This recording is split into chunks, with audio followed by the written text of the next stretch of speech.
वो तो हमारा रेगुलर रूटीन ड्यूटी भी है। हर सालों में गृह मंत्रालय के साथ उड़ीसा सरकार की गृह मंत्रालय तरफ से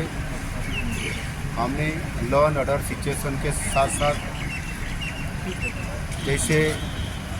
अपराधियों का केस बढ़ता जा रहा है, इसी को आधार पर कैसे तुरंत सही टाइम पर फैसला किया जाए और हमारा फोर्स को कैसे बढ़ाया जाए, इसी आधार पर रिव्यू हो रहा था। इसमें से नई कानून अमेंडमेंट के नाते आज आ गया और उड़ीसा में भी इम्प्लीमेंट हो चुका है। जैसे भारतीय न्याय संहिता और भारतीय नागरिक सुरक्षा संहिता और भारतीय साक्ष्य अधिनियम, वो इम्प्लीमेंटेशन आज होने के बाद उनका कैसा अच्छा हमको नीचे स्तर पर वो कानूनी का कैसे उपयोग किया जाए और लोगों का सहयोग कैसे मिले, लोगों को भी जो सचेतन करने के लिए हमने भी कई सारी हमें वर्कशॉप और कोई सेमिनार भी कर रहे हैं और सचेतन करने के बाद ही लोगों को भी पता चले और कैसे वो हमको सहयोग करें तो जल्द से जल्द वो केस बढ़े।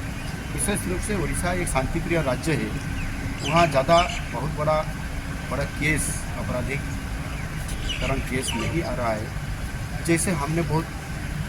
उनको कंट्रोल करने में कोई तकलीफ आई। अभी शांतिप्रिय राज्यों में हमने भी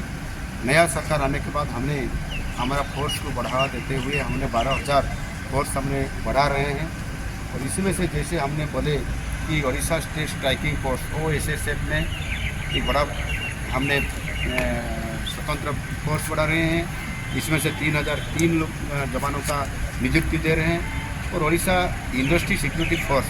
जैसे इंडस्ट्री का हब बनते जा रहा है उड़ीसा, इसी आधार पर हमने ये OISF फोर्स भी हमने कर रहे हैं। इसी आधार पर 12,000 जवानों को हम नियुक्ति देते हुए और जो हमारा जो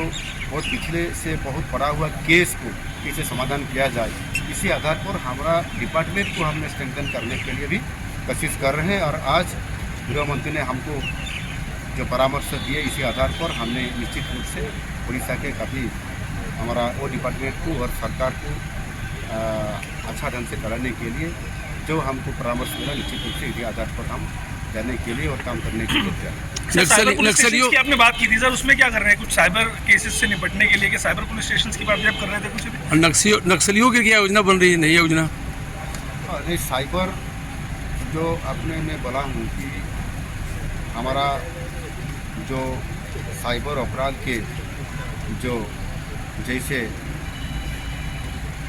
आज केस बढ़ता जा रहा है, इसी आधार पर साइबर अपराध के बुनियादी ढांचों को मजबूत करने के लिए हम एक Orissa cyber crime command centre की स्थापना कर रहे हैं और उसको स्ट्रेंथन करने के बाद निश्चित रूप से उनको कंट्रोल करने के लिए जो हमारा फोर्स चाहिए, जो हमारा इंस्पेक्टर चाहिए, ट्रेनिंग वगैरह चाहिए, उसको हम बहुत ढांचा एक बदल रहे हैं। निश्चित रूप से हम कंट्रोल कर सकेंगे इसी जो हम एक कमांड सेंटर की स्थापना करने के बाद। जैसे आपने बोले माओवादी के बारे में, इसके हमारा माओवादी में उड़ीसा अभी